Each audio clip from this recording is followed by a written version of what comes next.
Hello everyone, welcome back to Buried Files. Tonight we bring you 7 deeply disturbing, true Pacific Northwest mysterious forest horror stories that will make you question what really lurks in the ancient wilderness of Oregon and Washington. These are not fictional tales, but documented encounters shared by people who ventured into the mist-shrouded forests, where something inexplicable waits in the shadows. Each story has been compiled from official reports, witness statements, and investigative records that paint a picture too disturbing to dismiss. The Pacific Northwest holds secrets that defy rational explanation. And tonight, you will hear accounts that have left investigators baffled and witnesses forever changed. If you enjoy authentic horror content that is grounded in reality and will keep you awake at night, subscribe to Buried Files and hit the notification bell so you never miss our latest investigations into the unknown.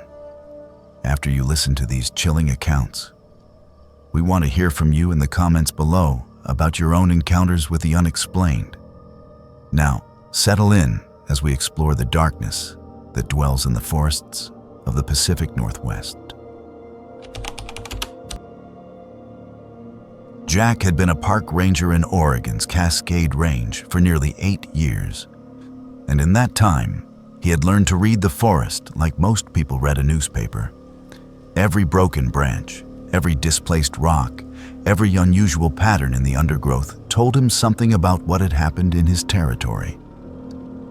On the morning of October 3rd, those signs were telling him something was very wrong. The autumn air was crisp and sharp with the scent of pine as he began his routine patrol along the southeastern quadrant of his jurisdiction.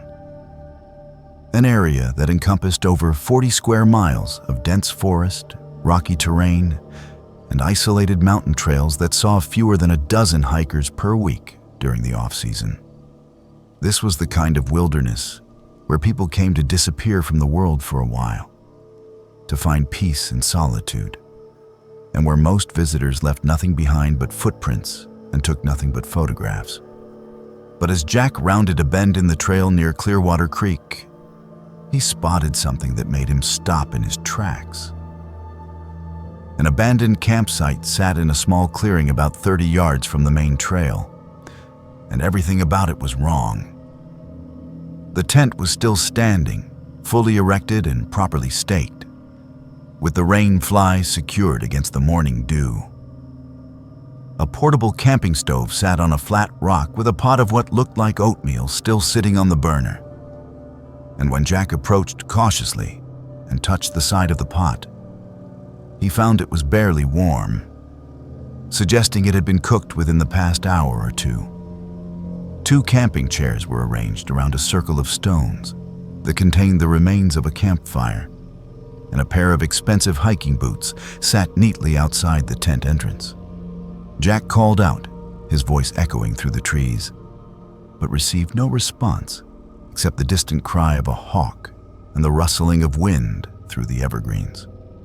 He checked the tent interior and found 2 sleeping bags, personal belongings carefully organized in backpacks, wallets containing identification and cash, and cell phones sitting on top of folded clothes.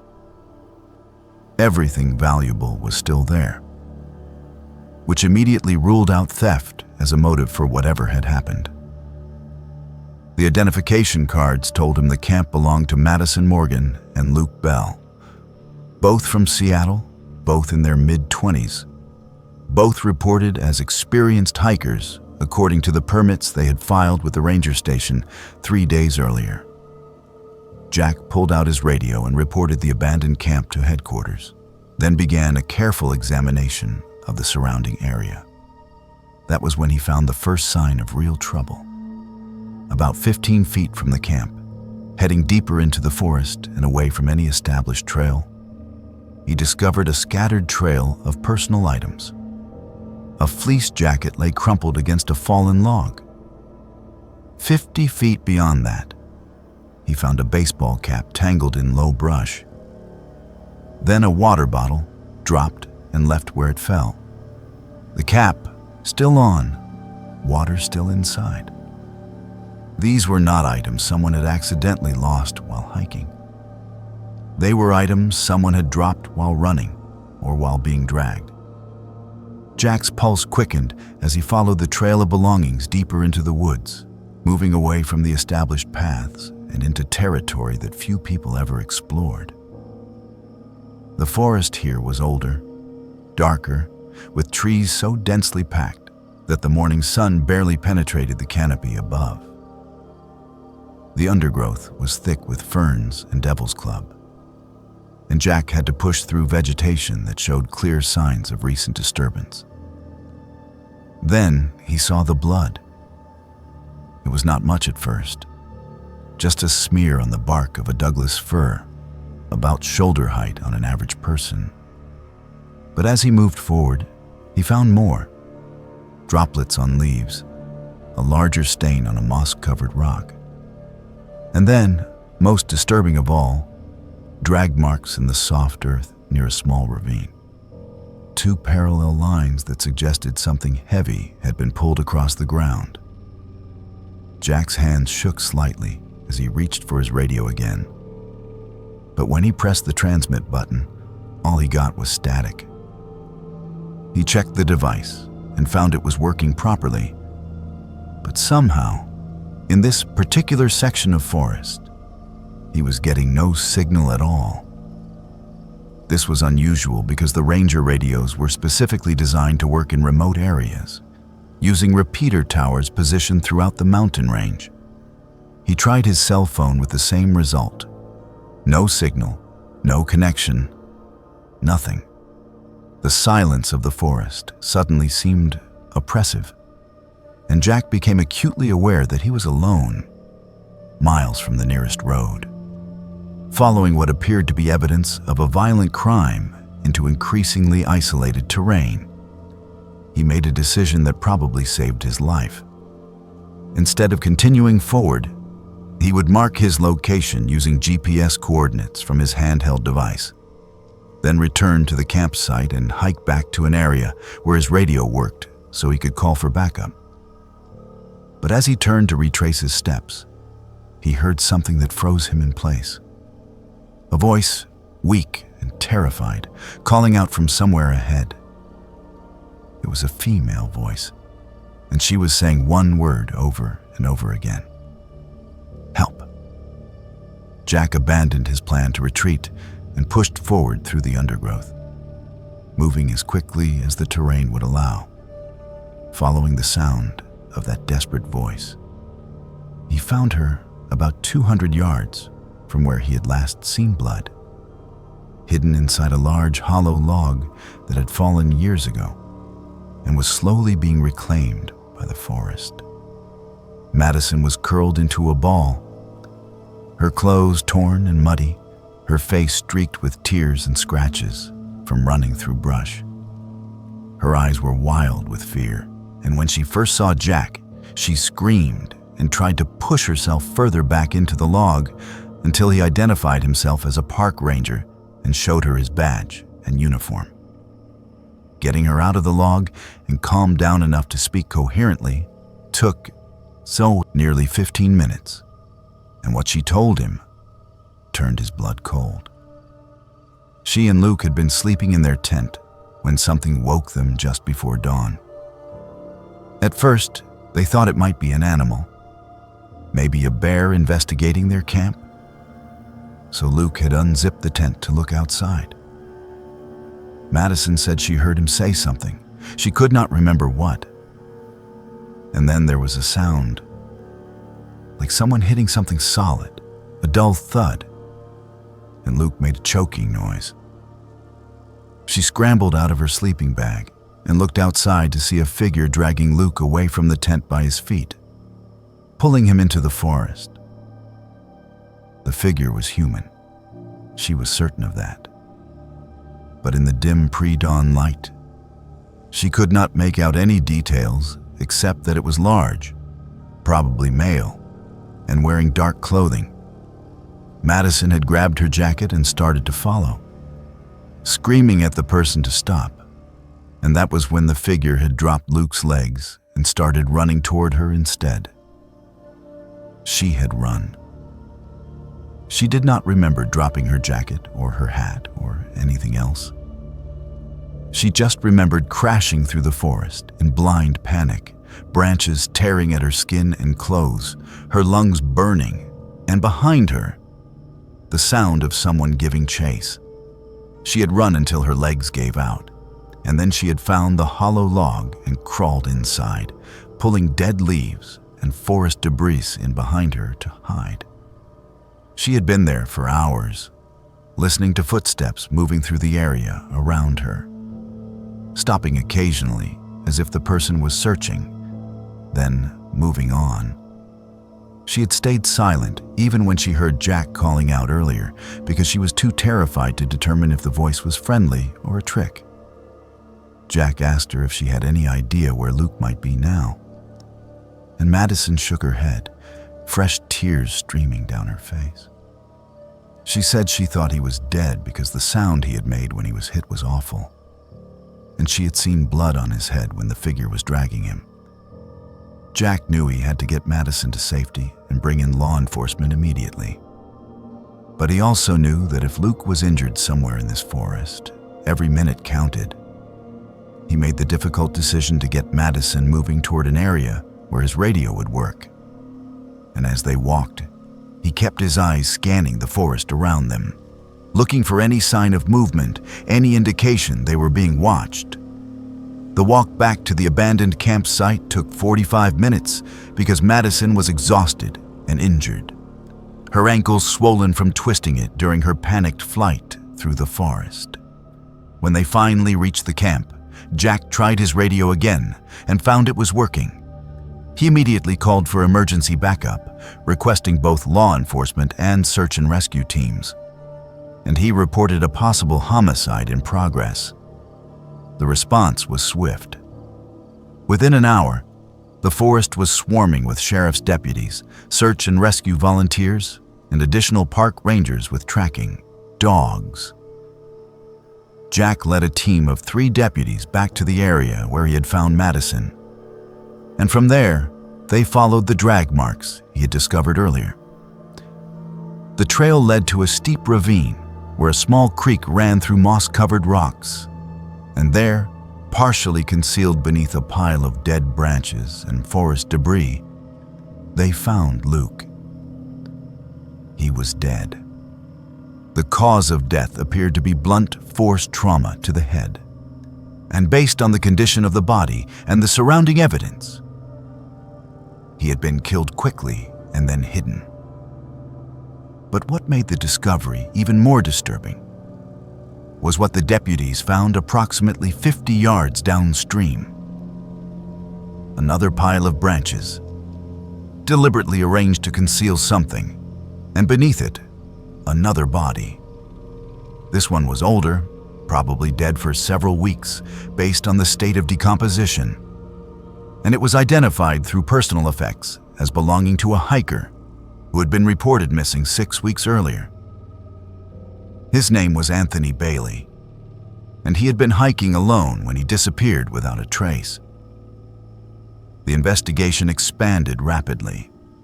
Cadaver dogs were brought in, and over the next 3 days, they made discoveries that turned the case into one of the most significant criminal investigations in Oregon's history. In total, they found 14 bodies buried or concealed in various locations within a 3-mile radius of where Luke had been killed. Some were recent, some were years old, representing missing persons cases that had gone cold long ago. Forensic evidence suggested all the victims had died from blunt force trauma or strangulation, and several showed signs of having been bound with rope before death.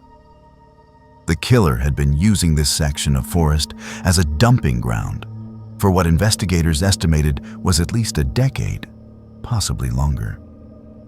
What made the case even more chilling was the realization that the killer had a pattern.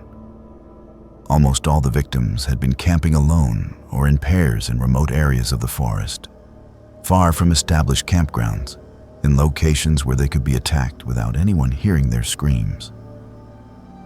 For Jack, the days following the discovery were a blur of interviews with detectives, crime scene processing, and the grim task of helping search teams navigate the increasingly cordoned-off sections of his forest.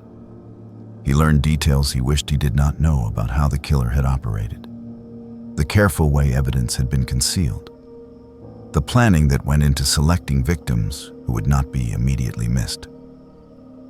Madison was placed in protective custody for several days because there was genuine concern that the killer might try to eliminate the only witness who had seen him. Even if she could not provide a detailed description, a massive manhunt was launched, with dozens of law enforcement officers combing through the forest, setting up trail cameras, and interviewing anyone who had been in the area during the time frame when the murders had occurred. But despite the extensive investigation, despite the forensic evidence and the witness testimony and the physical evidence left at the scenes, the killer was never identified. Weeks turned into months, and the case remained open, but with no viable suspects. The forest where Jack had worked for 8 years, a place he had loved and felt at home in, had been transformed in his mind into something sinister. He requested a transfer to a different ranger district, unable to continue working in an area where he knew 14 people had been murdered, and where the person responsible was still out there somewhere.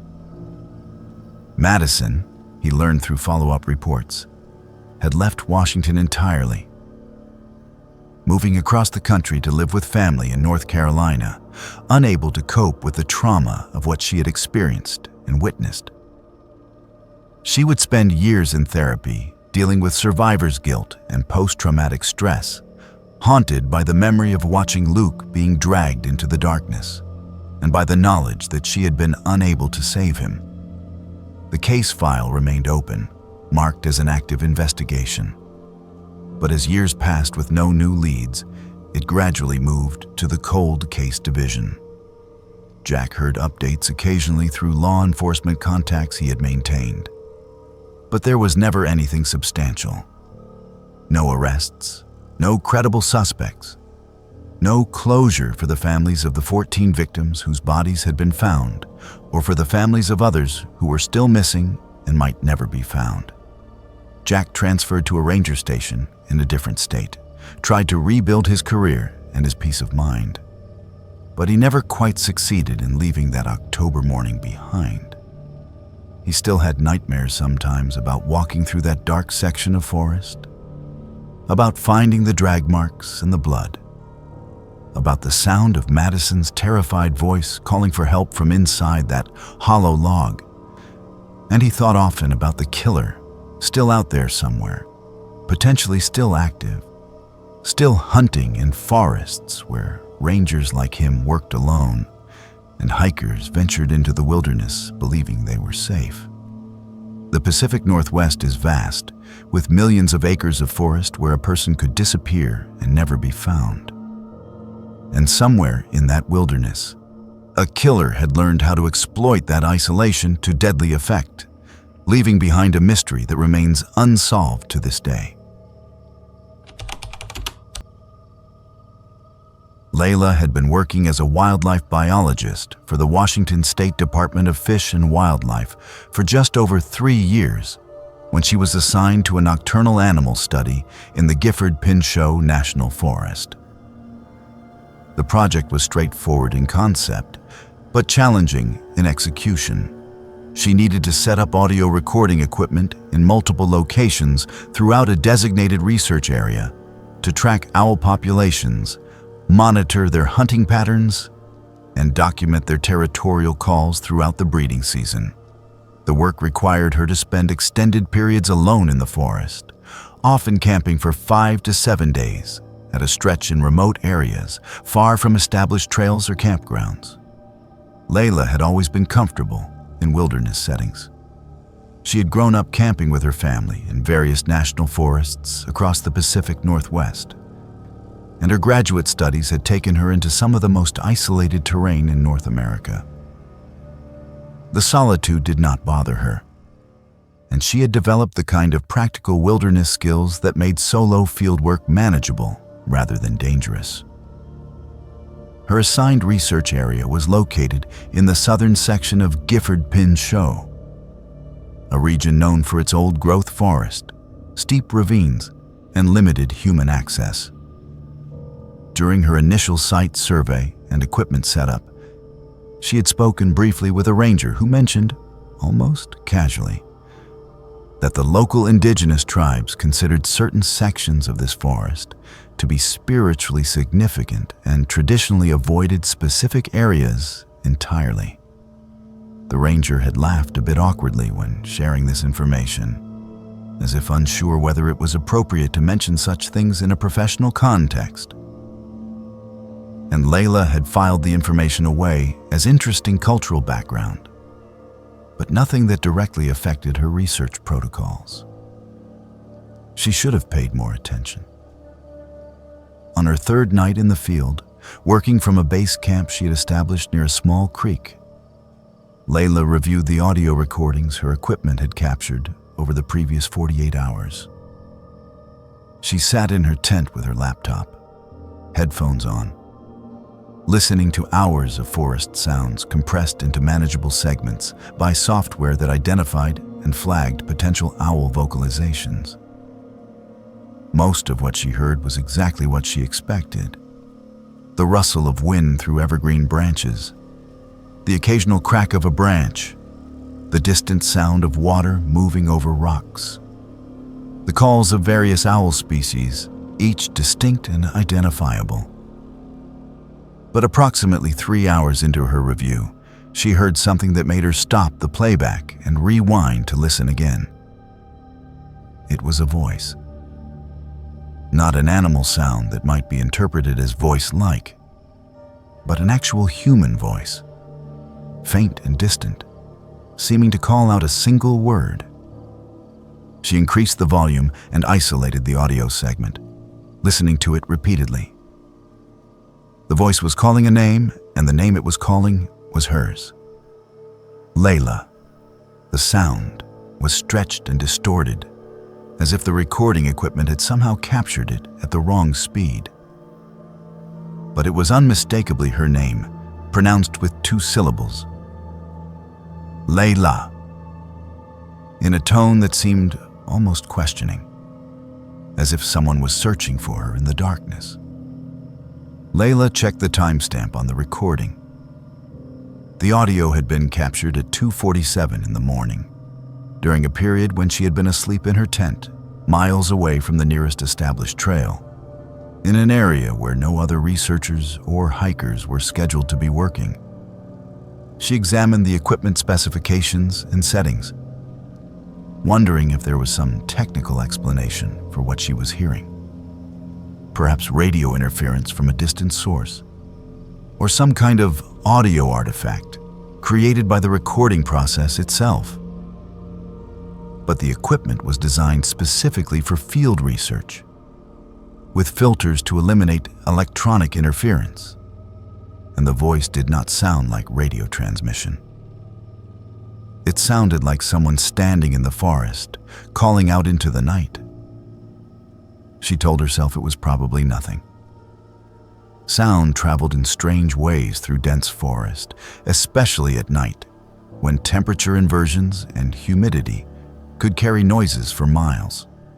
Maybe there had been another camper or hiker in the area, farther away than she realized, and they had been calling to someone else who just happened to share her name. The next night, she checked her recordings again, and once more, she heard her name. This time, there were multiple instances, captured at different times throughout the night by different recording devices positioned at various locations around her research area. Each voice sounded slightly different, as if multiple people were calling to her from different directions. But all of them were saying her name in that same stretched, distorted way that made her skin crawl. She began to feel genuinely uneasy. There was no reasonable explanation for multiple voices, recorded by separate devices, all calling the same uncommon name in the middle of a forest, where she was supposedly alone. Layla was a scientist by training and temperament, someone who looked for logical explanations and evidence-based conclusions. But she was also pragmatic enough to recognize when something felt wrong.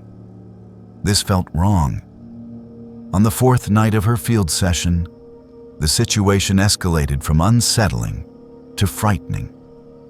Layla was conducting a routine check of her equipment, replacing batteries in one of the recording units positioned about half a mile from her camp, when she heard the voice calling her name without any electronic device to mediate the sound. It came from somewhere deeper in the forest, beyond the reach of her flashlight beam, a voice that seemed to echo between the trees, calling Layla with that same distorted, questioning intonation she had heard on the recordings. She froze, her heart hammering in her chest, every sense suddenly hyper-alert.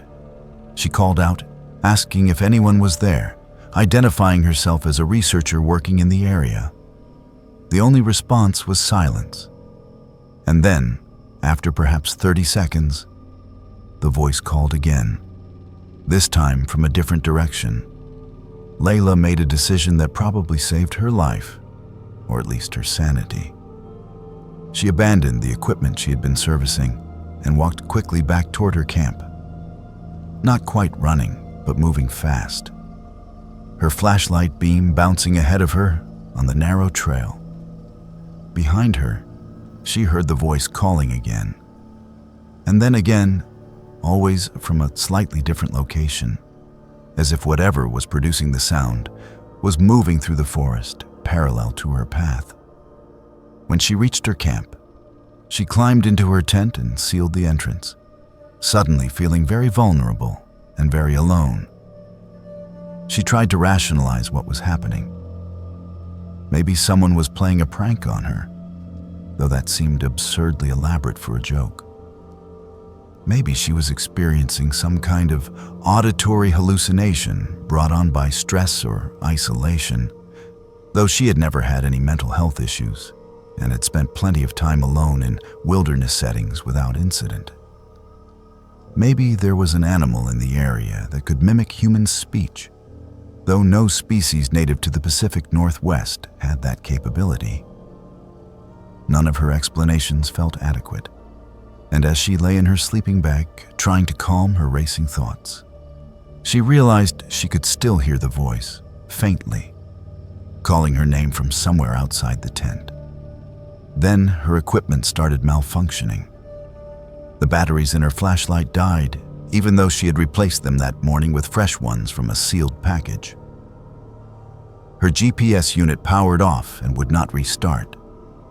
Her satellite phone showed a full battery but could not establish a connection when she tried to call her supervisor. Even her watch, a simple digital device, began displaying random numbers instead of the correct time. Layla had brought backup batteries for everything, standard protocol for extended field work, and she systematically replaced every battery in every device she had. Some of the devices powered back on, but within minutes they would shut off again, as if something was draining the power impossibly fast. She sat in the darkness of her tent, too frightened to sleep, listening to her name being called over and over from various points around her campsite. At some point during that endless night, she must have dozed off from sheer exhaustion, because she woke to find it was dawn. The forest was silent.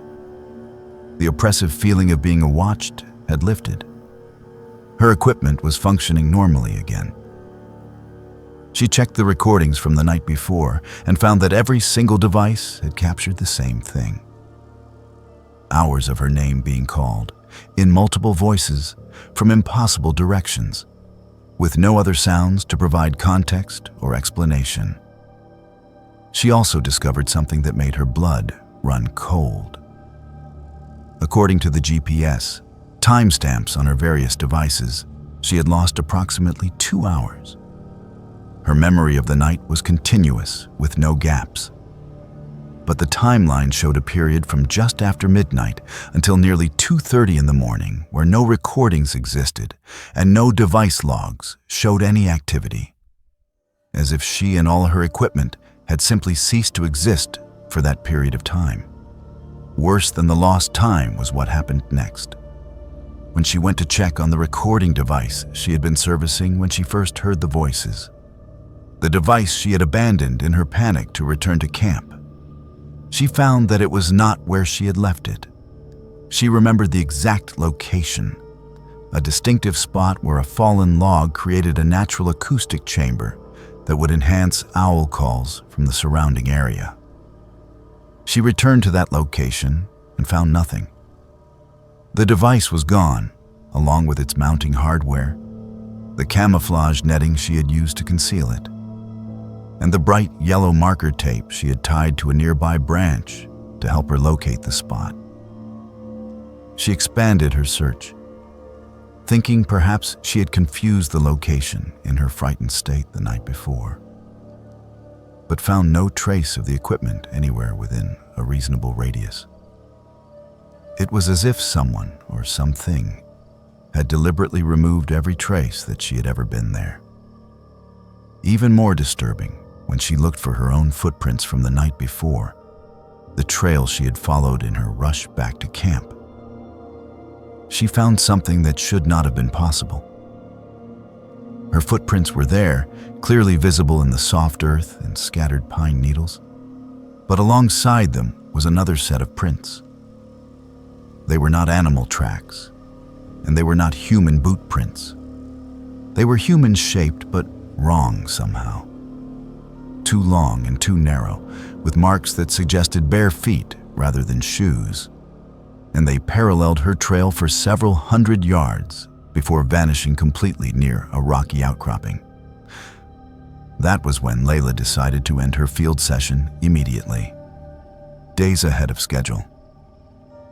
She packed her essential equipment as quickly as possible, abandoning some of the heavier items and making multiple trips to her vehicle, which was parked at a Forest Service access point approximately 3 miles from her camp.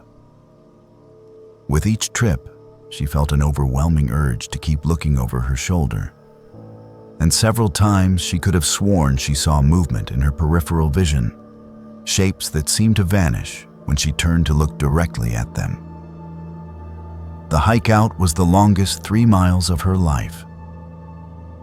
When she finally reached her truck and locked herself inside, she sat there for several minutes just breathing, overwhelmed with relief at being enclosed in metal and glass, separated from the forest by something solid and familiar. She drove directly to the ranger station and filed a report about her missing equipment. Though she did not mention the voices or the strange footprints or the feeling of being watched, she did not think anyone would believe her, and she was not entirely sure she believed herself. The research project was quietly suspended, pending an investigation into the missing equipment. Layla submitted what recordings she had managed to collect, and they were turned over to the project supervisors for analysis. She heard later, through unofficial channels, that the audio files had been reviewed by several specialists who could not provide any satisfactory explanation for the voices. Some suggested electronic interference, despite the equipment's filtering capabilities. Others proposed that Layla had experienced a psychological episode and somehow created the recordings herself, perhaps through sleepwalking or dissociative behavior. Though this explanation failed to account for the multiple simultaneous recordings from devices positioned far apart.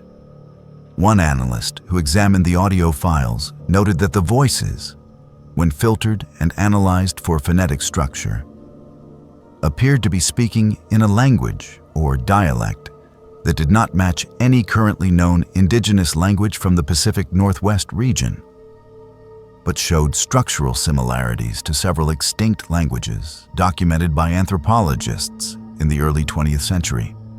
The ranger who had originally mentioned the local tribal warnings about certain areas contacted Layla privately, and arranged a meeting with an elder from the Cowlitz tribe. The elder listened to a brief description of what Layla had experienced and nodded slowly, as if none of it surprised him. He explained that the area where she had been working was known traditionally as a burial ground, a place where the dead had been laid to rest, according to practices that predated European contact by hundreds or possibly thousands of years.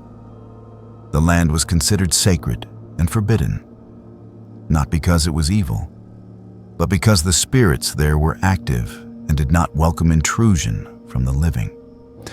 He said that the voices she heard were likely ancestors trying to drive her away, not to harm her, but to protect the sanctity of their resting place. When Layla asked why the voices had been calling her name, the elder explained that speaking someone's name creates a connection, a spiritual link, and that by calling to her, the spirits were marking her, making sure she would never forget what she had experienced and would never return. Layla never went back to that section of Gifford-Pinchot National Forest. She requested reassignment to a different research project in a different location, and her supervisors agreed without requiring detailed explanations. But the experience did not end when she left the forest. For months afterward, she would occasionally hear her name being called in that same distorted voice, usually at night when she was on the edge of sleep, or sometimes during the day in moments of quiet. The phenomenon gradually faded over time, but never disappeared entirely. Years later, Layla still experiences occasional episodes, brief moments where she hears her name called from no identifiable source, a reminder that something in that forest had reached out to her and left a mark that would last the rest of her life. She left wildlife biology entirely, transitioning into laboratory research, where she would never again have to spend nights alone in isolated wilderness areas. And she has never publicly discussed the details of what happened during those 4 days in Gifford-Pinchot National Forest, knowing that some experiences cannot be adequately explained or understood through the framework of empirical science. Isaac and Nora had been hiking together for over 5 years, exploring trails throughout Washington and Oregon, with the methodical precision of experienced backcountry enthusiasts who understood that preparation and awareness were the difference between adventure and disaster. They were not casual weekend hikers who stuck to popular trails near parking areas. They sought out challenging terrain, multi-day trips into remote wilderness, and routes that required navigation skills beyond following wooden trail markers. Both wore GPS watches that tracked their elevation, heart rate, distance traveled, and exact coordinates at any given moment. Both carried paper maps and compasses as backup. Both had completed wilderness first aid training and carried emergency supplies that could sustain them for several days if something went wrong. On September 15th, they planned what should have been a straightforward day hike in the North Cascades, a trail they had completed successfully 3 times before over the past 2 years. The hike was approximately 11 miles round trip, with an elevation gain of 2,800 feet, leading to an alpine lake surrounded by peaks that offered spectacular views on clear days. They started at 7:30 in the morning, signed in at the trailhead register, and began the familiar ascent through dense forest that would eventually give way to subalpine meadows and rocky terrain near the lake. The first 2 hours of the hike were exactly as they remembered from previous trips. They passed landmarks they recognized: the massive cedar tree split by lightning, the creek crossing where they always stopped to filter water, the rocky outcropping where they had once seen a black bear foraging for berries. Everything was normal and familiar until approximately mile marker 4, where the forest suddenly changed in a way that made no sense given the terrain and elevation. The trees became noticeably quieter. That was the first thing Nora mentioned to Isaac, the absence of sound. No birds calling, no insects buzzing, no wind rustling through branches. Just an oppressive silence that seemed to absorb their footsteps and voices. Isaac checked his GPS watch and frowned.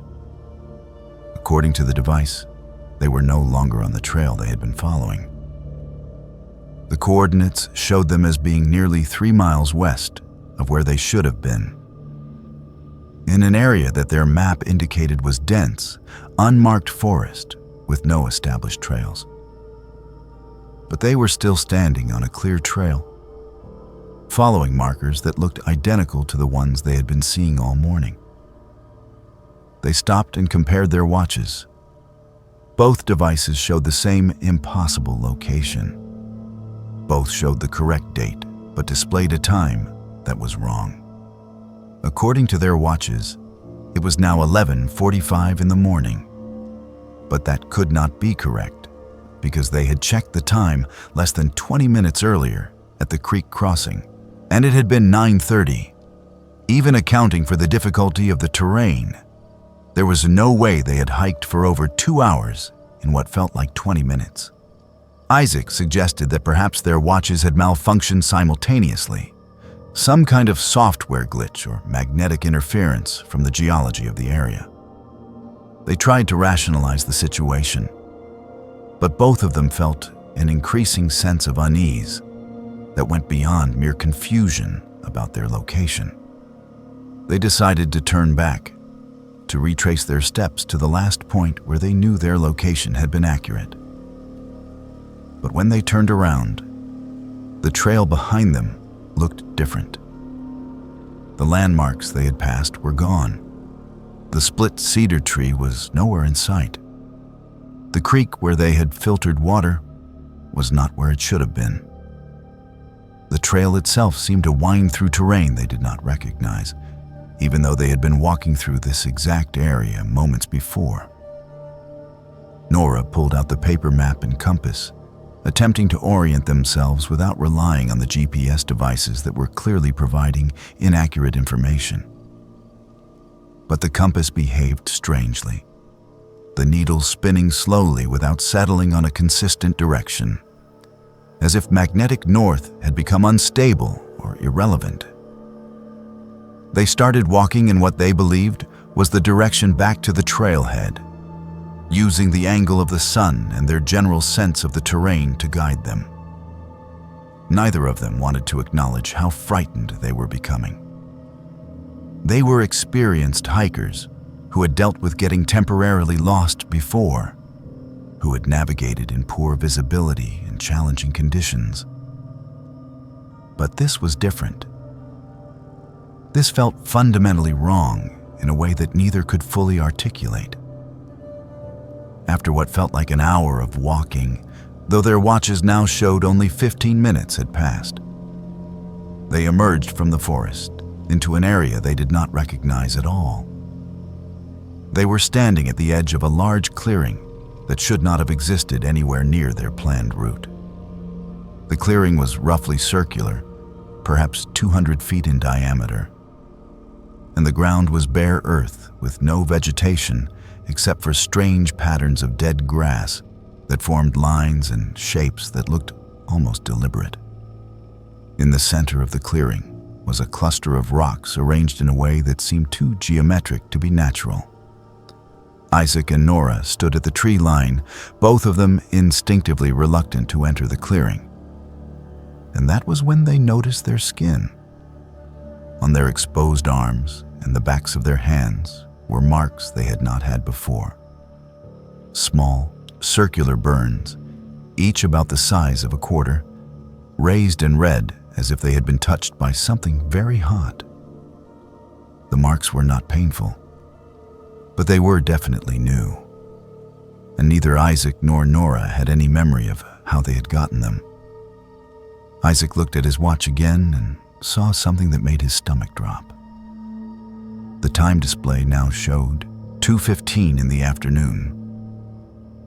Hours had passed. but he had no memory of those hours. The last clear moment he could recall with certainty was emerging from the forest into the clearing, which, according to his subjective experience, had happened only minutes ago. He asked Nora what time she thought it was, without telling her what his watch said. And she replied that it should be around noon, maybe 12:30 at the latest. When she looked at her own watch and saw the time, her face went pale. They both stood there, trying to understand what was happening, trying to access memories that should have existed, but did not. There were no gaps in their awareness, no sensation of time passing, just a sudden discontinuity between what they experienced and what their devices were recording. They were still standing at the edge of the clearing, but now the sun was in a different position in the sky, confirming that hours had indeed passed. Their clothing was torn in places neither could explain. Their boots were covered in mud that was not consistent with the dry trail they had been hiking. Nora noticed blood on Isaac's shirt, a small stain near his collar, and when she pointed it out, he touched his neck and found a scratch he had not felt until that moment. Nora had similar scratches on her arms, hidden beneath the sleeves of her jacket, until she pushed them up to examine her skin more closely. They made a decision to start moving again, to try to find any landmark or trail marker that would help them determine where they actually were and how to get back to their vehicle. They avoided entering the clearing, instead circling around its perimeter, staying within the tree line. As they moved, Isaac's GPS watch suddenly began working normally again.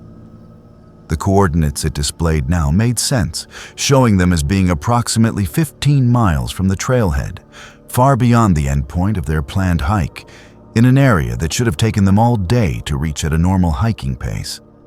The trail they found led them downhill, and eventually they intersected with a Forest Service road where they encountered two hikers who stared at them with concern and asked if they needed help.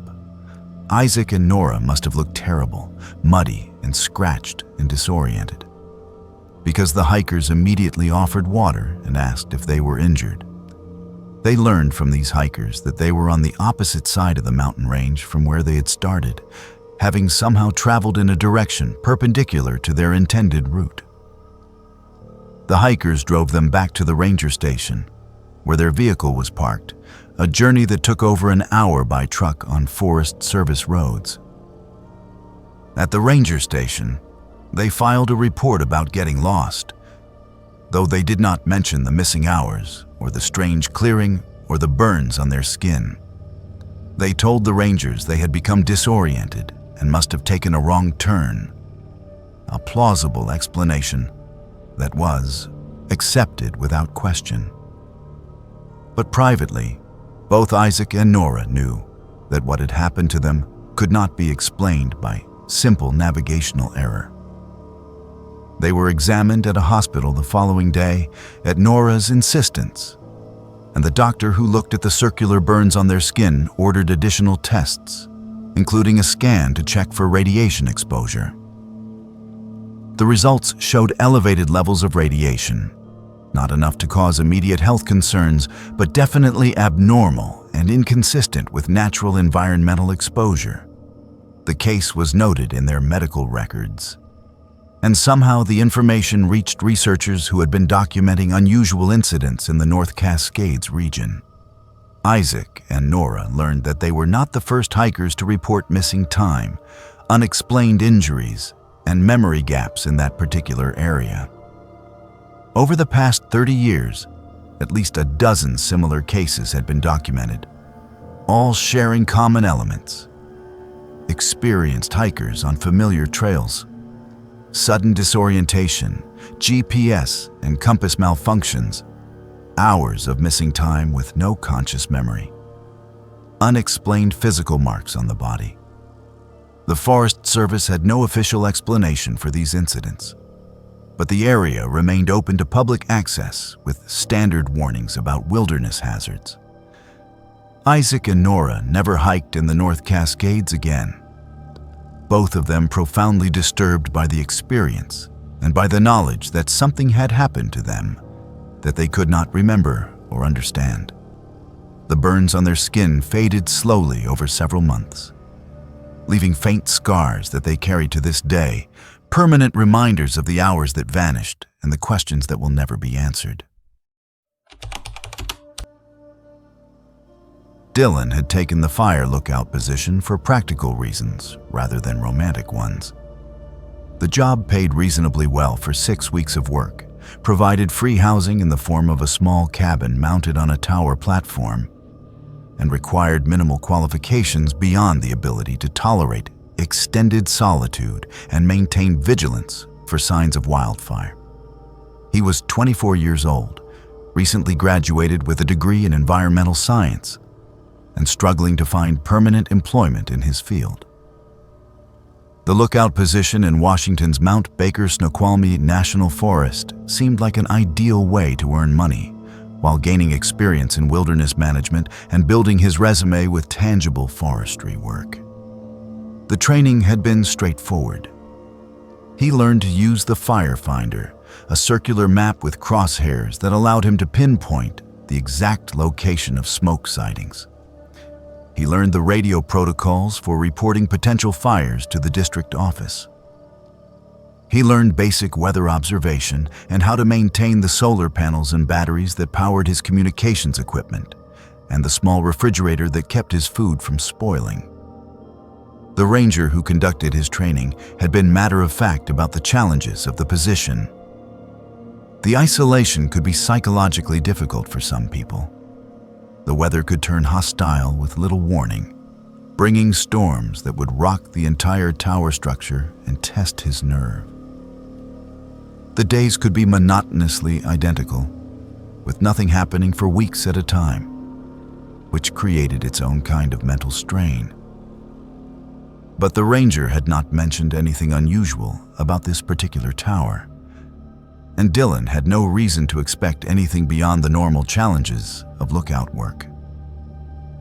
His first week passed exactly as expected. He established a routine that broke up the long days into manageable segments. Morning weather observation and radio check-in at 6. Breakfast and equipment maintenance until 8. First scan of the forest with binoculars, reading or writing in his journal until the next scheduled scan. Lunch at noon. Afternoon scans every 2 hours. Dinner at 6. Evening scan at sunset. Then the long night hours with nothing to do except read by lantern light or listen to downloaded podcasts until sleep became possible. The tower stood in a clearing that had been deliberately maintained to prevent trees from obstructing the 360-degree view necessary for fire detection. The clearing was roughly circular, perhaps 100 yards in diameter, surrounded by dense forest that pressed close on all sides. During the day, Dylan found the isolation peaceful rather than oppressive. He could see for miles in every direction when weather permitted, watching the play of light and shadow across distant ridges, tracking weather systems as they moved through the valleys, observing wildlife that occasionally ventured into the clearing. But at night, the clearing became something different. The darkness beyond the reach of his tower lights was absolute, and the forest sounds that had seemed pleasant during daylight hours took on an edge that made him uneasy in ways he could not fully justify. It was on the 8th night of his rotation that he first noticed the figure. He had finished his sunset scan and was preparing for bed when he happened to glance out the north-facing window. Standing at the very edge of the clearing, precisely where the maintained grass met the tree line, was a human shape. The figure was too far away and the light too dim to make out any details. But it was definitely person-shaped, standing completely motionless, apparently looking directly at the tower. Dylan felt a jolt of surprise, followed by curiosity. It was unusual, but not impossible for a hiker to be in this area. The tower was accessible by a trail that connected to the broader trail system, though most hikers avoided the steep climb required to reach the lookout unless they specifically wanted to visit the tower itself. He grabbed his flashlight and opened the cabin door, stepping onto the small platform that surrounded the structure. He called out a greeting, his voice carrying across the clearing. There was no response. The figure remained motionless. Dylan aimed his flashlight beam toward the location where he had seen the shape, but the light seemed to be absorbed by the darkness without illuminating anything clearly. He could still see the outline of the figure, but the flashlight beam somehow failed to reveal any additional detail. He called out again, asking if the person needed assistance, wondering if perhaps this was a hiker who had become lost or injured. Still no response. After several minutes of this one-sided interaction, Dylan retreated back into the cabin, feeling unsettled, but not yet frightened. He told himself that the figure was probably just someone who had camped nearby and was out for an evening walk. The lack of response could be explained by distance, or by the person wearing headphones, or simply by someone who preferred not to engage in social interaction. He tried to dismiss the encounter and focus on other things, but he found himself repeatedly returning to the north window to check if the figure was still there. It was. For the next 3 hours, until Dylan finally fell asleep despite his unease, the figure remained in exactly the same position, apparently never moving, never responding to any attempt at communication. When Dylan woke the next morning and immediately checked the window, the figure was gone. The clearing was empty in the early morning light, showing nothing unusual. He considered reporting the incident during his morning radio check-in, but decided against it. What would he report? That someone had been standing at the edge of the clearing, that they had not answered when he called to them. It seemed absurd to make an official report about something so minor. But that night, the figure returned. Same location, same posture, same unnerving stillness. Dylan tried the flashlight again with the same lack of result. He tried taking a photograph with his phone camera, but the image showed only darkness with no visible figure. Even though Dylan could see it clearly with his naked eyes when he looked up from the phone screen. He tried using the tower's binoculars, which should have provided much greater detail at that distance. But when he looked through the lenses, the figures seemed to blur and become indistinct, as if the binoculars were unable to focus properly on that specific location. Night after night, the pattern repeated. The figure would appear shortly after sunset, always in the exact same spot, and would remain there for hours. Dylan began timing these appearances and found they followed a precise schedule, arriving at the clearing edge at 8:47 in the evening and remaining visible until 12:15 in the morning, then vanishing sometime between 12:15 and 12:30 when Dylan's attention was elsewhere. He started documenting the phenomenon in his journal, not because he thought anyone would believe him, but because the act of writing helped him process what he was experiencing. On the 15th night, something changed. The figure was closer, not dramatically so, but definitely closer than it had been on previous nights. Instead of standing at the tree line, it was now positioned approximately 10 yards into the clearing. Dylan felt his heart rate increase as he realized the figure had moved without him witnessing any movement. It had simply appeared closer, as if it had teleported from one location to another during the moments when he was not looking. The next night, it was closer still, then closer again. By the 20th night, the figure was standing roughly halfway between the tree line and the base of the tower, and Dylan was genuinely frightened. He called the ranger district office during his morning check-in and tried to explain what was happening, carefully framing it as a possible security concern about someone repeatedly approaching the tower at night. The ranger who took his call was sympathetic, but not particularly alarmed. They suggested it might be an animal that Dylan was misidentifying in poor lighting conditions, or perhaps a standing deadwood snag that looked human-shaped, and that he was noticing more because he was focusing on it. Dylan did not argue, but he knew what he was seeing was not an animal or a tree. On the 23rd night, Dylan found footprints. He had descended the tower stairs to check the base of the structure, something he had been avoiding doing after dark. But his need for verification overcame his fear. Using his flashlight, he found clear boot prints in the soft earth around the tower foundation. The prints led from the direction of the tree line directly to the tower, circled the structure twice, then led back toward the Yao forest. But the prints did not reach the tree line.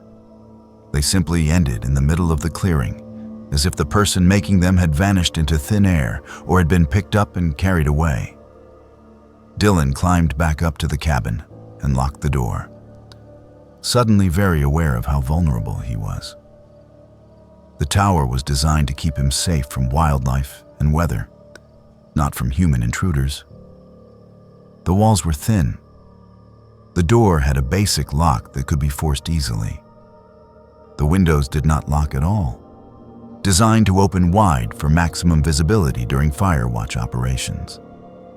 That night, he heard something that made his blood run cold. Footsteps on the tower stairs, the metallic clang of boots on steel steps ascending slowly, one step at a time. Dylan sat frozen in the center of the cabin, his phone in his hand, unable to decide if he should call for help or if that would make whatever was happening worse. The footsteps continued, methodical and unhurried, climbing the 72 steps from the ground to the cabin platform. When they reached the top, they stopped. Dylan waited, every muscle tense, staring at the door. Minutes passed in silence. Then he heard scratching, a slow, deliberate sound, like fingernails or claws being dragged across the wooden door frame. The scratching continued for what felt like an eternity, but was probably less than 5 minutes. Then it stopped. The footsteps began again, this time descending, and eventually faded into silence. Dylan did not sleep that night. When dawn finally came, he immediately radioed the district office and requested emergency extraction, breaking protocol by describing the incident in detail and stating that he would not spend another night in the tower under any circumstances. The ranger who responded to his call seemed concerned, not about the supernatural aspects of Dylan's report, but about Dylan's mental state. They arranged for a replacement lookout to be sent up immediately and told Dylan he could come down as soon as the replacement arrived. While he waited for his relief, Dylan went outside in full daylight to examine the door where he had heard the scratching. The wood showed fresh gouges, deep parallel marks that could not have been caused by any animal native to the area. When the replacement lookout arrived, Dylan provided a brief handover of the equipment and procedures, but did not mention the figure or the footsteps or the scratching sounds. He simply gathered his personal belongings and hiked down the trail as quickly as the terrain allowed, desperate to put distance between himself and that tower. Later, through informal channels, Dylan learned that he was the third lookout in 5 years to request early termination from that specific tower position. The ranger who told him this information did so quietly, almost reluctantly, and mentioned that the tower was now being equipped with remote cameras and sensors so that it could be monitored from the district office without requiring a human occupant. The official explanation for this change was budget efficiency and technological advancement. But Dylan suspected the real reason was that no one wanted to address the fact that something was watching that tower, something that appeared like clockwork and grew closer each night. something that left footprints that ended in empty air and scratched at doors with claws or fingernails that left marks too deep to ignore. Dylan was diagnosed with severe post-traumatic stress and anxiety disorder following his experience. He underwent several months of therapy and was advised to avoid isolated work environments in the future. He never returned to fire lookout work and eventually left the forestry field entirely, unable to shake the memory of those nights watching the figure approach or the sound of footsteps climbing toward him in the darkness. Camilla had built a modest following for her true crime podcast through meticulous research and a commitment to covering cases that other creators overlooked. She focused primarily on cold cases, unsolved disappearances, and regional mysteries that had faded from public attention despite it never being resolved.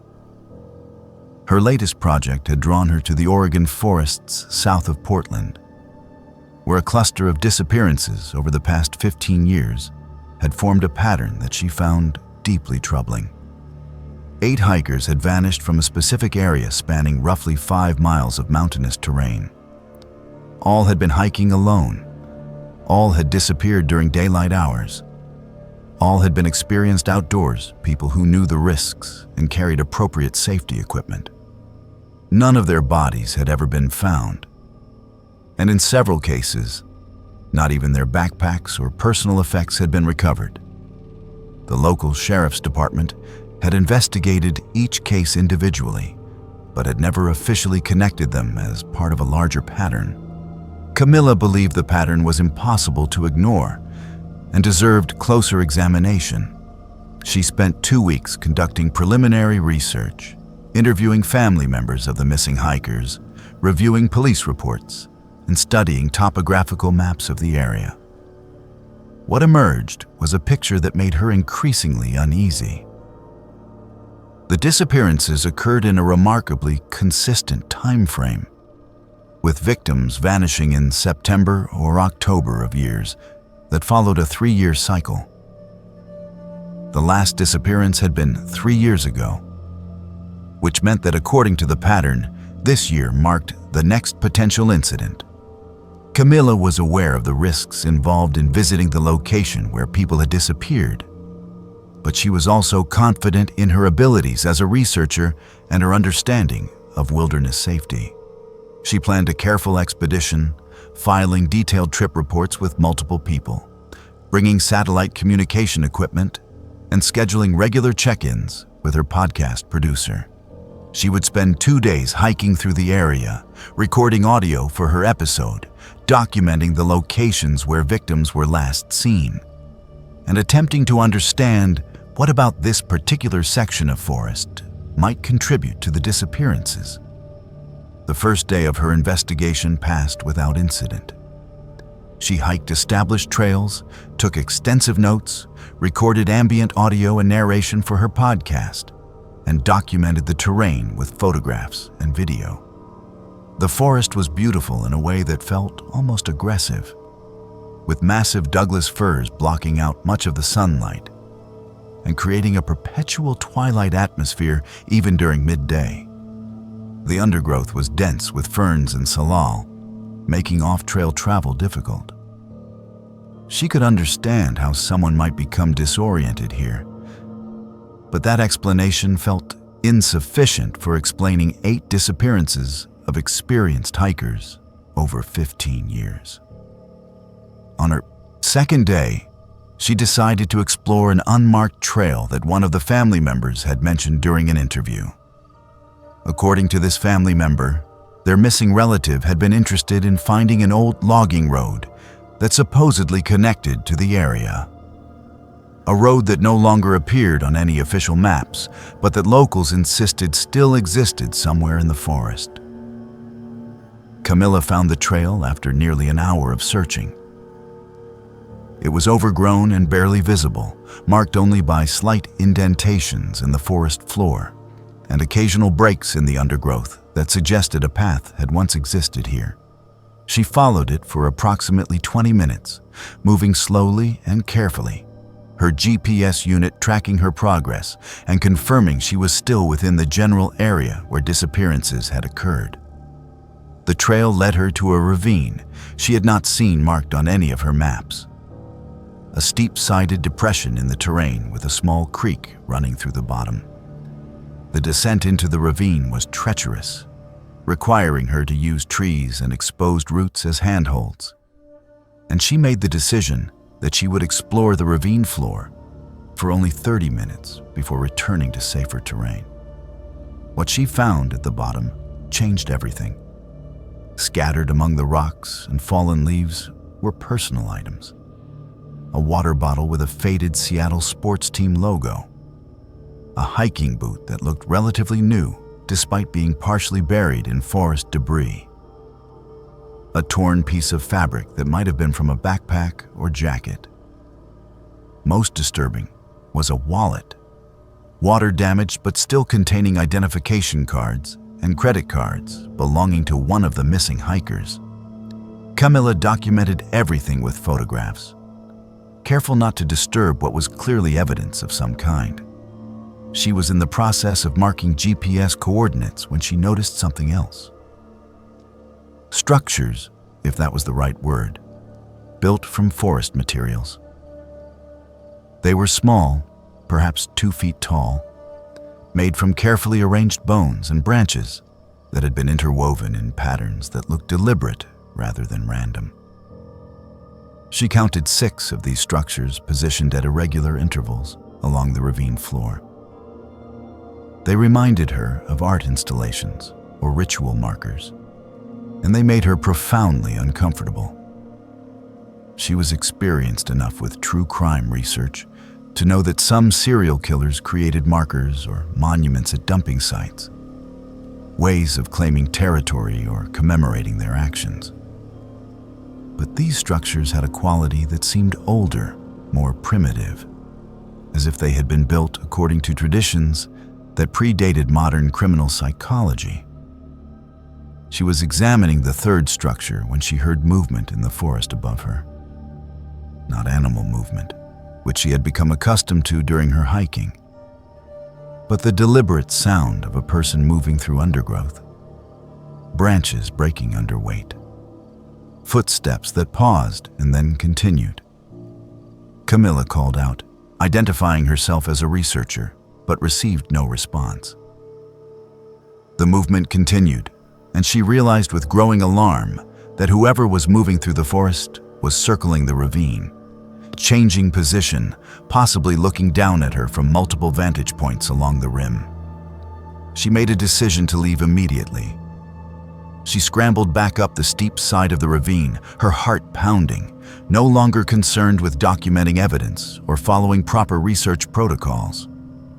When she reached the top, she saw a figure perhaps 50 yards away, standing partially concealed behind a large tree. The figure was wearing outdoor clothing similar to her own, dark greens and browns that blended with the forest. But something about their posture and the way they remained partially hidden made Camilla certain this was not a casual encounter with another hiker. She turned and walked quickly back toward the overgrown trail she had followed into this area, fighting the urge to run because she knew running would signal fear and vulnerability. Behind her, she heard the figure following, making no attempt to close the distance, but maintaining a consistent interval of perhaps 40 or 50 yards. Camilla pulled out her satellite communicator and activated the emergency beacon, knowing this would alert authorities to her location and that something was wrong. She continued walking, moving as fast as the terrain allowed. And after approximately 10 minutes, the sounds of pursuit stopped. When she looked back, she saw no one. She continued walking for another hour until she intersected with a more established trail where she encountered a pair of day hikers who confirmed she was heading in the correct direction toward the trailhead parking area. The response to her emergency beacon brought Forest Service rangers and sheriff's deputies to the area within 3 hours. Camilla led them back to the ravine, though it took longer to find than she expected because the landmarks she remembered seemed different in the afternoon light. When they finally located the ravine and descended to its floor, they found nothing. No personal items, no wallet, no structures made from bones and branches. The forest floor looked undisturbed, showing no evidence that anyone had been there recently, including Camilla herself. The deputies were professional, but clearly skeptical. They searched the area thoroughly, finding nothing to corroborate her story. Camilla showed them the photographs on her camera, but when she reviewed the images, she found that most of them had failed to record properly. The photos of the personal items showed only forest floor with no visible objects. The images of the bone structures were completely black, as if taken in darkness, despite the fact that she had recorded them in daylight.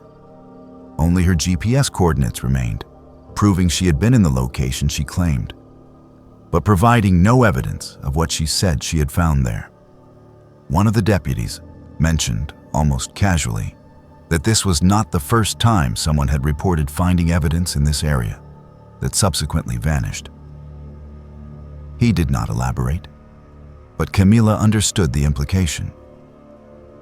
She asked about the person she had seen following her, and the deputies confirmed they had found tracks belonging to two different people, Camilla's and someone else's.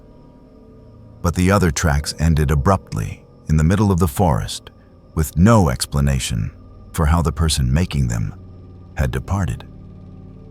The investigation was documented, but produced no actionable leads. The wallet Camilla had photographed, which would have been critical evidence in a missing person case, was never recovered. The structures she had documented remained unexplained, with no physical evidence to prove they had existed. Camilla returned to her home state shaken and confused, uncertain about what she had experienced or what it meant.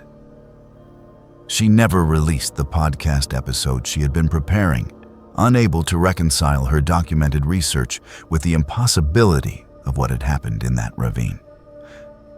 In the year following her experience, another hiker disappeared from the same general area. A man in his 30s, hiking alone, last seen on a trail within 2 miles of the ravine Camilla had explored.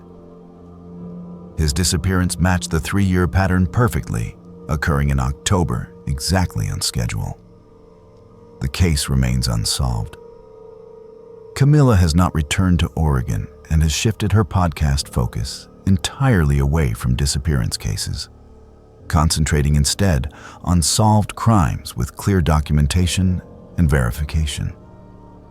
She occasionally receives messages from people who have read about the Oregon disappearances, asking if she plans to continue her investigation, but she always declines.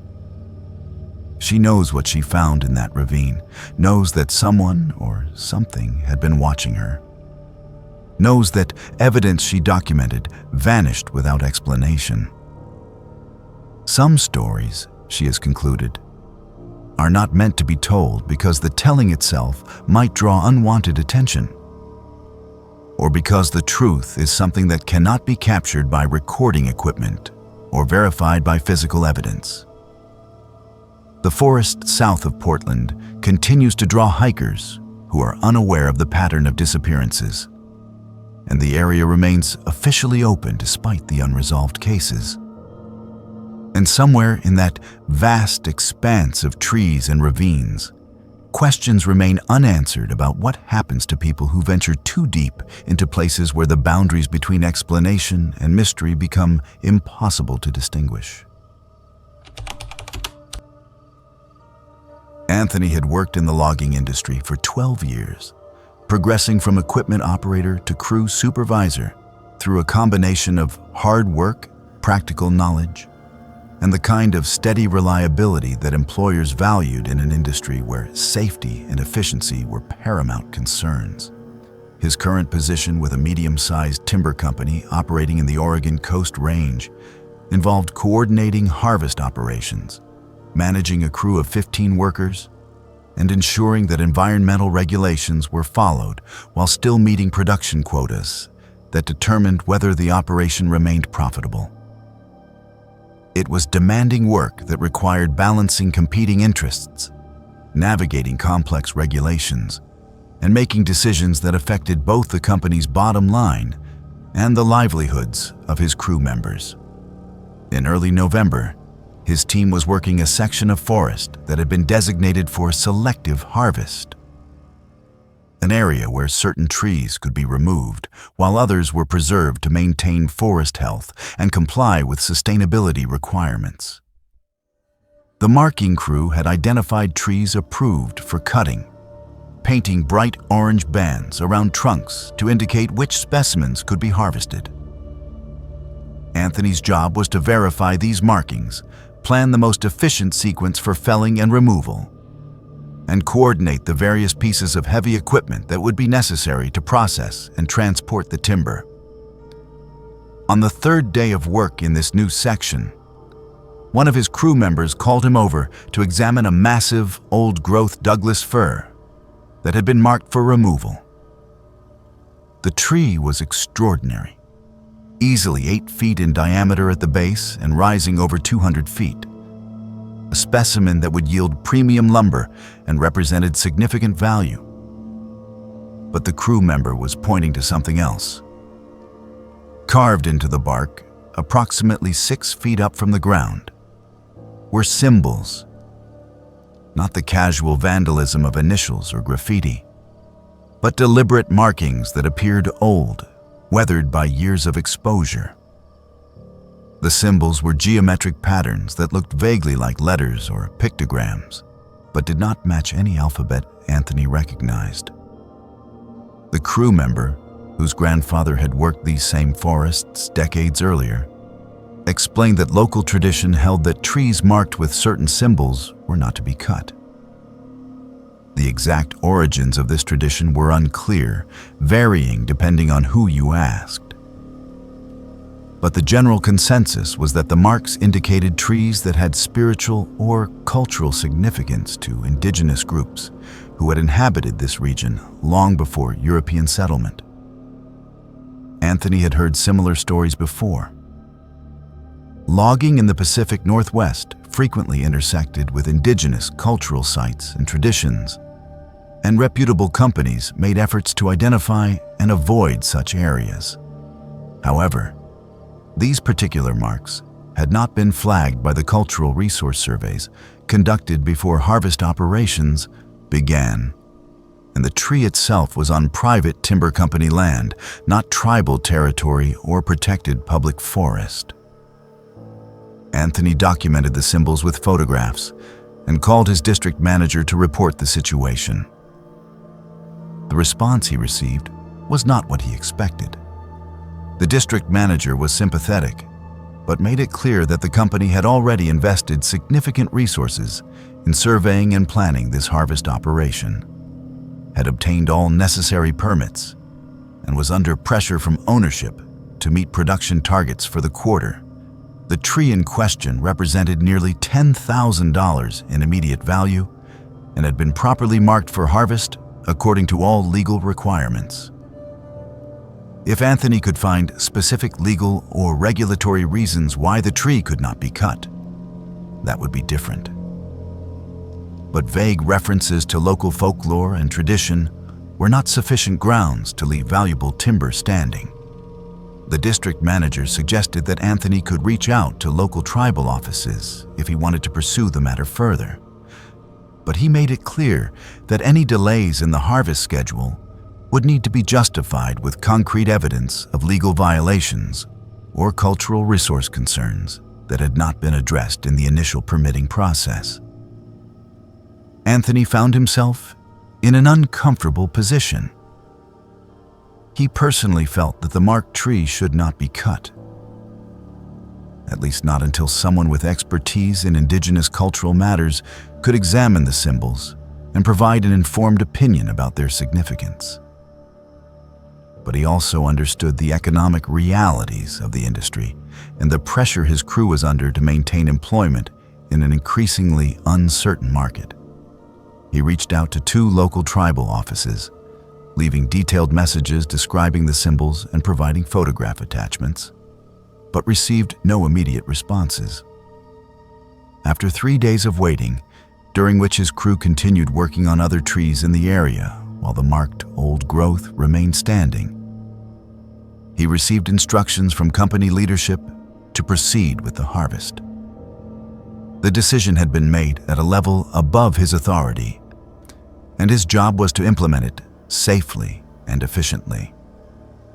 The night before the marked tree was scheduled to be felled, every member of Anthony's crew experienced nightmares. This fact only emerged later, when they compared notes, but the consistency of their experiences was remarkable. Different people reported different specific details, but the common themes were suffocating darkness, being lost in endless forest, and a presence watching them with hostile intent. 3 crew members called in sick the following morning, citing various ailments, and 2 others simply did not show up without calling.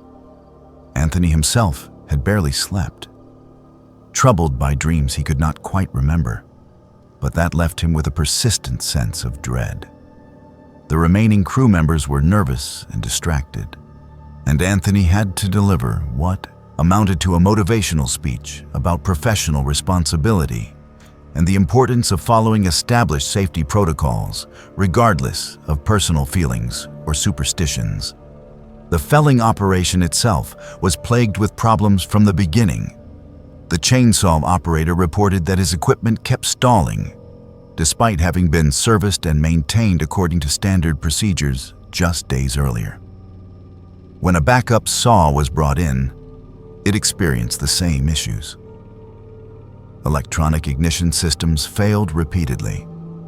Hydraulic lines on the excavator that was positioned to help control the tree's fall developed leaks that should not have been possible given the equipment's recent inspection history. A cable on the winch system snapped under load that was well below its rated capacity, nearly injuring 2 workers who had to scramble to safety. By early afternoon, Anthony made the decision to halt work for the day and have all equipment thoroughly inspected by mechanics before proceeding. That night, another crew member quit without explanation, and the company medic, a woman named Ella, who traveled between work sites providing first aid and safety training, reported that she had been receiving an unusual number of complaints about symptoms that had no apparent physical cause. Headaches, nausea, vertigo, and a general feeling of malaise that seemed to affect crew members whenever they were near the marked tree. Despite all the warning signs, the company insisted the harvest continue. Anthony, feeling he had no choice if he wanted to keep his job, ordered the tree marked for cutting the following morning. The actual felling took hours longer than it should have, and required multiple crew members working in rotation because no one could tolerate extended periods near the tree without experiencing the physical symptoms Ella had been documenting. When the tree finally fell, the sound it made was wrong somehow. Not just the expected crash and crack of splitting wood, but something that several crew members later described as almost like screaming. The tree had been partially hollow, which was not uncommon in old-growth specimens. But what they found inside the hollow section was deeply disturbing. Human remains, old and incomplete, wrapped in what appeared to be decayed textile or leather.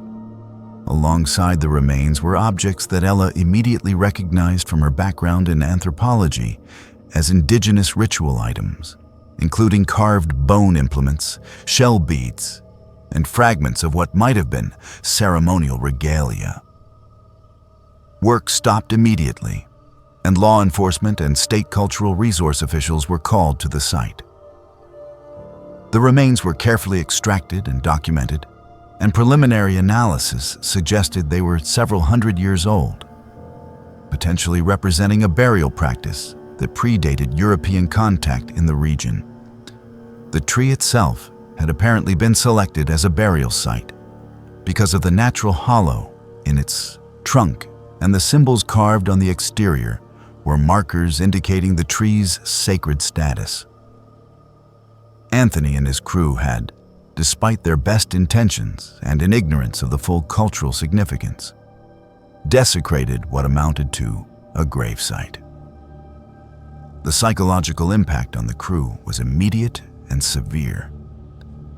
Within a week, 5 crew members had left the company, citing various reasons, but all clearly shaken by what had happened. Anthony himself began experiencing symptoms that his doctor initially attributed to stress, but that seemed to go beyond normal stress responses. Recurring fever with no apparent infection. Hallucinations consisting primarily of seeing figures in traditional, indigenous dress standing at the edges of his peripheral vision, and vivid, intrusive thoughts about the tree and what had been inside it. More disturbing were the reports from other crew members of similar experiences. The symbols from the tree appeared in their dreams. They heard sounds in the forest at night when they were home, far from the work site. Sounds that seemed like wind through branches, or voices speaking in languages they did not understand. 3 crew members sought treatment from mental health professionals for anxiety and post-traumatic stress. 1 was hospitalized after experiencing what doctors termed an acute psychotic episode, during which he became convinced that spirits from the tree were following him. Eventually, representatives from local tribal nations were able to perform ceremonies at the site where the tree had stood. The remains found inside the trunk were reburied according to traditional practices, with appropriate rituals conducted by tribal elders who expressed both grief and anger about the desecration that had occurred. The ceremony seemed to help somewhat. The acute symptoms that crew members had been experiencing gradually lessened, though many reported ongoing effects that persisted for months or years afterward.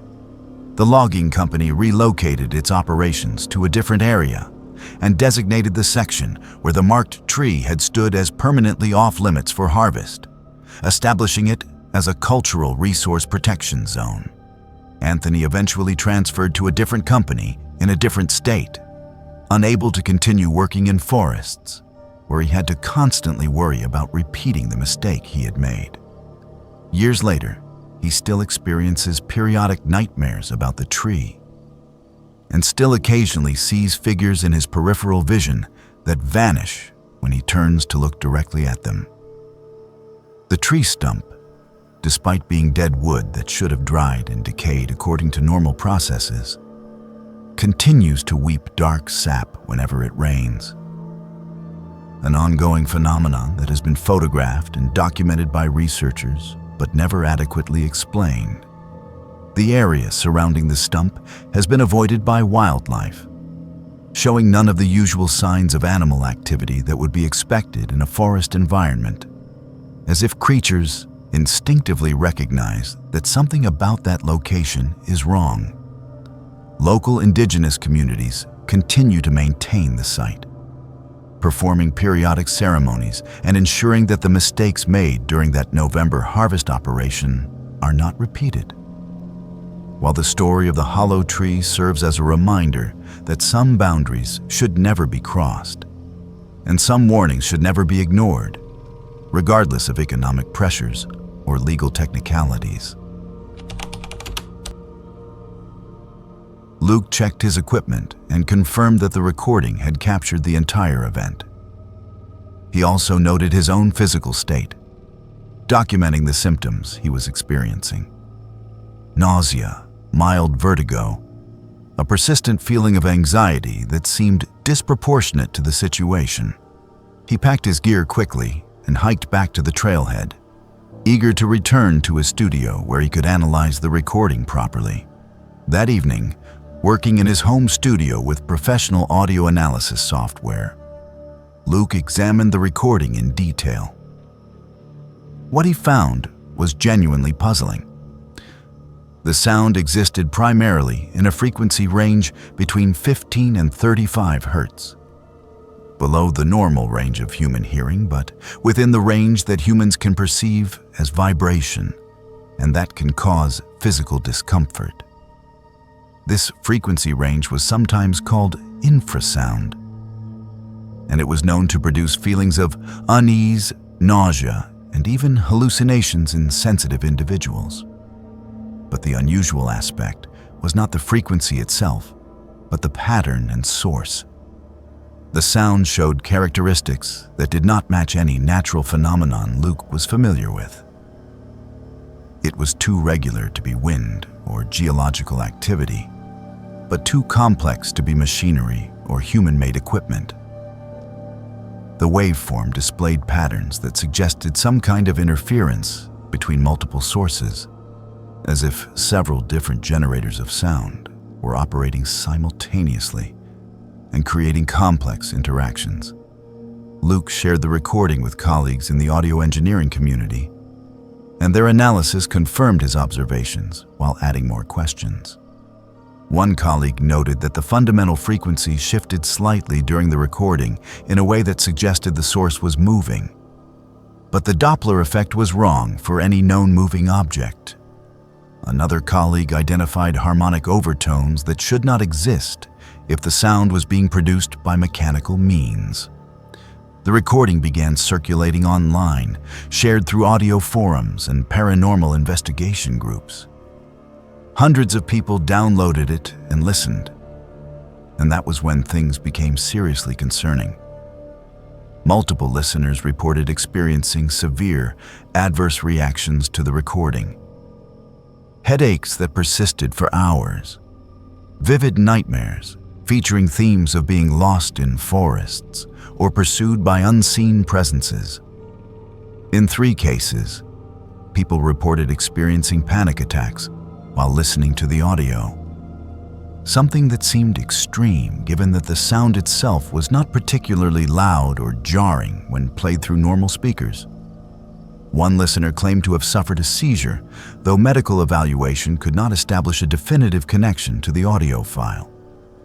Luke became alarmed by these reports and made the decision to remove the recording from public distribution.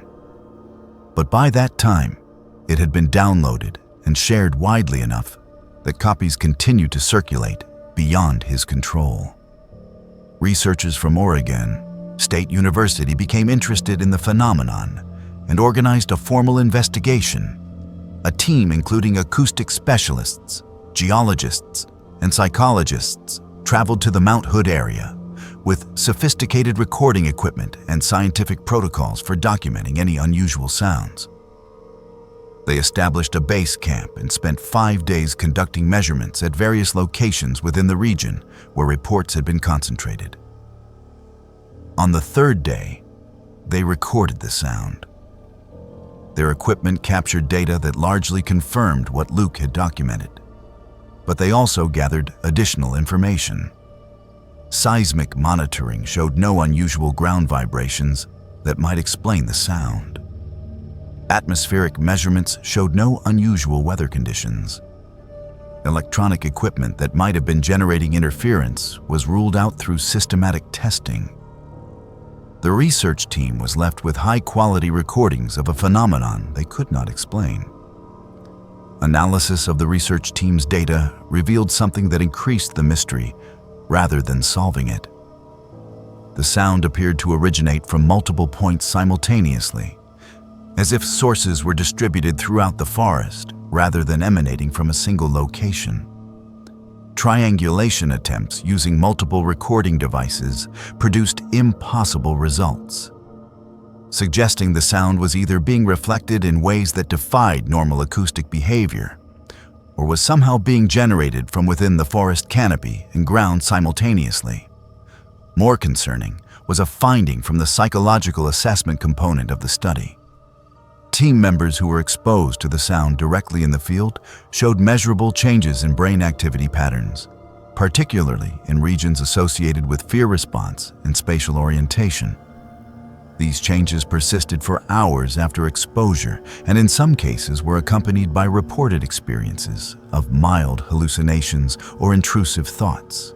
The investigation was quietly suspended after the lead researcher was hospitalized following what was officially described as a severe migraine episode, but which the researcher privately confided to colleagues involved much more disturbing symptoms. Hallucinations of figures moving through the forest, a persistent sensation of being watched, auditory hallucinations of voices speaking in unknown languages. Medical evaluation found elevated stress hormones and disrupted sleep patterns, but could identify no organic cause for the acute symptoms. The university research team's findings were documented in internal reports, but never published in peer-reviewed journals, partly because the data was too inconsistent for publication, and partly because institutional review board concerns were raised about the ethics of exposing research subjects to a phenomenon that appeared to have genuine psychological and physiological effects. The sound continues to be reported periodically by hikers in the Mount Hood area. Forest Service rangers are aware of the phenomenon and have noted it in their incident logs. But there is no official explanation or warning system.